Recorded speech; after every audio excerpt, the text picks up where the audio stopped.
No matter what you do in this country, no matter what you become in this country, no matter the highest levels of education and position that you obtain in this country,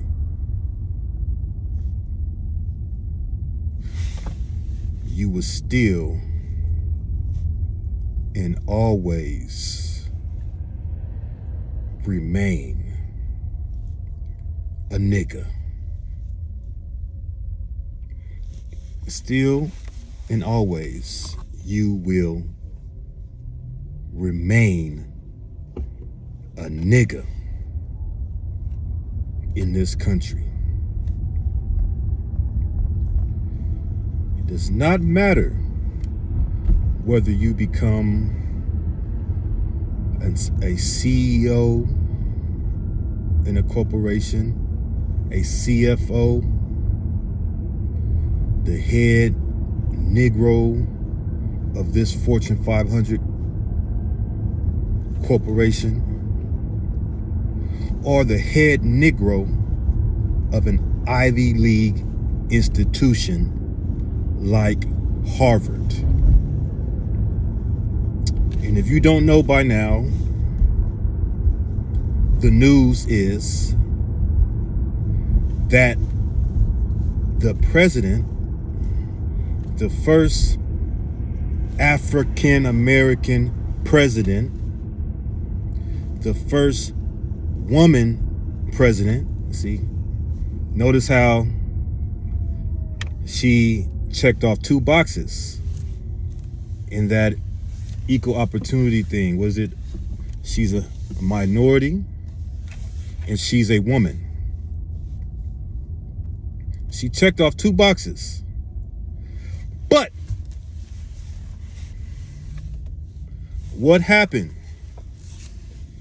Well, this morning, today, she resigned.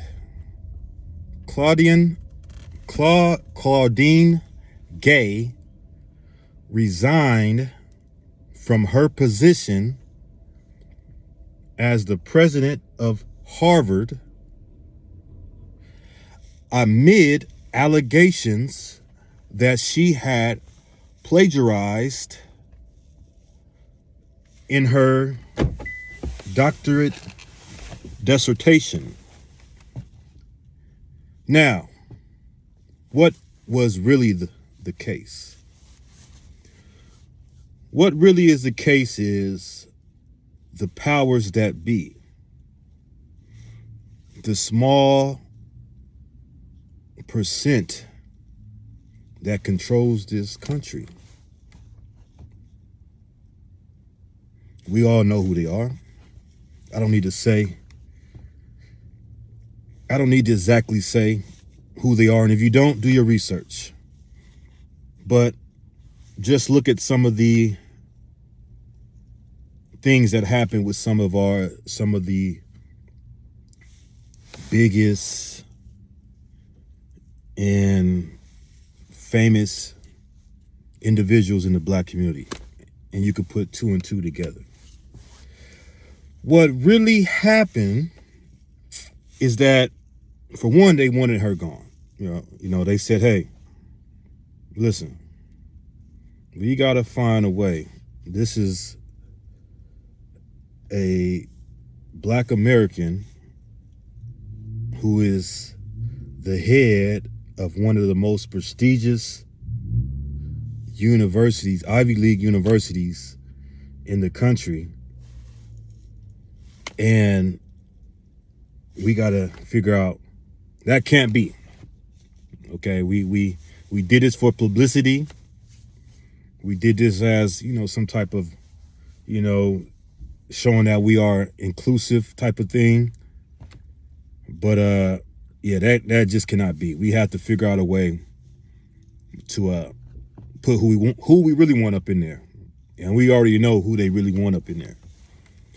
So along comes this recent event, this recent conflict. And they say, well, she's not speaking strong enough on it. You know, we need her to speak strong on it because she's the head of one of the most prestigious universities in the world, and we need her to take a hard stance on this. You know, her trying to be politically correct because there are students from the other side that go to that university.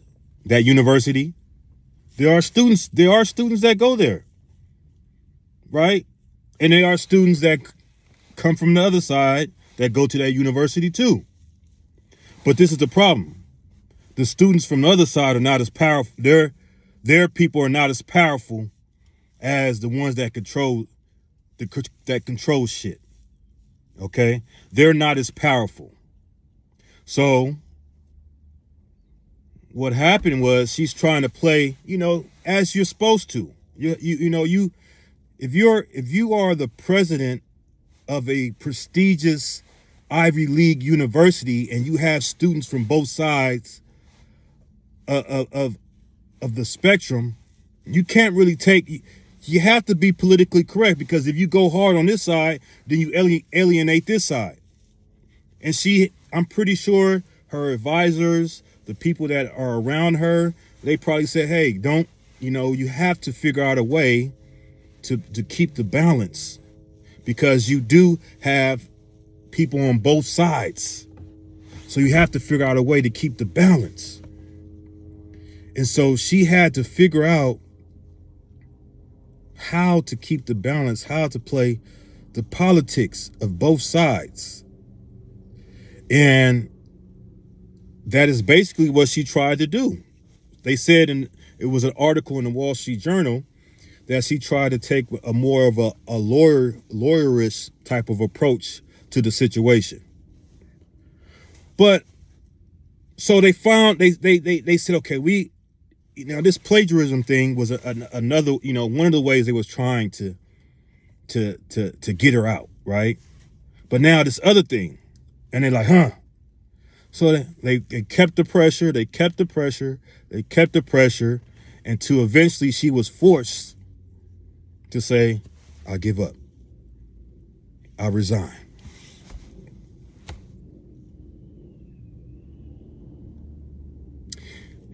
And this is proof to the fact that no matter what you do in this country, in United States of America, if you are a black person, no matter the highest offices that you reach, the president of America was still a nigga. And you will still remain a nigga no matter how many degrees you get, no matter how many accolades you get, no matter how much money you get, you will still and always remain a nigga in this country. And once you come to that realization, because there's a lot of us that have not come to that realization, then it would not, I can't say it won't bother you per se, but it won't disturb you as much when you realize that you are living in the system that Neely Fuller Jr. talks about, the worldwide system of white supremacy. This is the system that you are living in. And don't try to let them use that argument that, it's this group right here. Doesn't matter. At the end of the day, they're all white. And it don't matter what group that they may say, or religious group that may belong to, they still fall under that same umbrella. No matter what they prescribe to. My advice, if you were at her level, like I said, it's a worldwide system. You can't escape it. It's everywhere, indirectly or directly. But I do believe that there are environments where you could take less of a direct effect, and you'll be able to be in that environment and really start to think and plot and strategize without being directly in it. There are places that we can go, I believe, that you'll be able to have more of a time to think and plot and strategize, we as a people. So what this particular person, our president, could have done, right? If you are a black person that reaches a certain level economically, and to where the financial aspect of things are not really of a problem to you anymore. You have enough money, you have enough assets, your retirement accounts are set up, all your obligations are taken care of. And like I said, you have enough money to sustain you in retirement.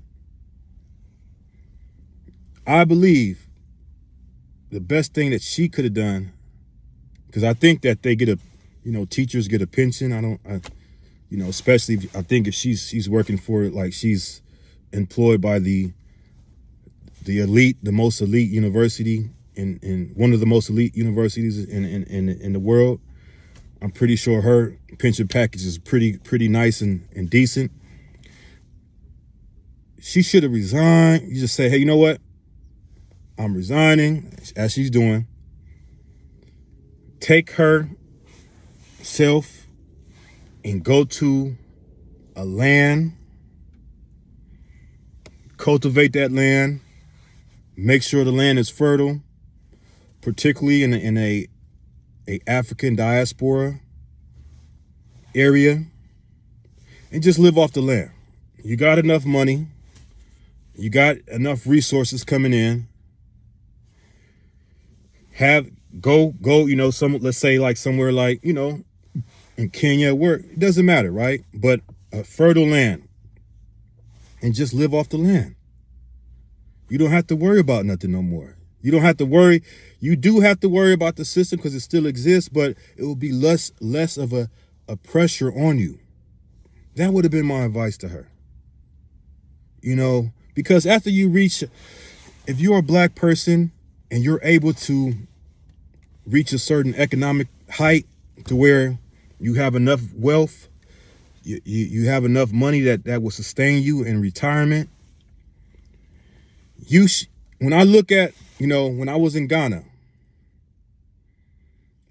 when you see most of the black African, American, foundational black American, whatever you want to call them, most of the expats that lived in Ghana were older. They were older black Americans, and many of them were retired. They had a pension, or they had some type of retirement account, and they would just live. They were living their life. You know what I'm saying? They had their homes built in Ghana. It was on fertile land. Everything was cool. They had everything they need. And that would have been my advice to her. After she reached that certain economic point to where, because at that point, what do you, I guess most people, they don't want to retire because they figure that they feel that they'll be bored in retirement, or they feel that, they'll die faster. But those people that live over in Ghana, they find other things to do. They found other passions in life. And that's the same thing that she could have done. And at the end of the day, It is what it is. You still a nigga, no matter what you do.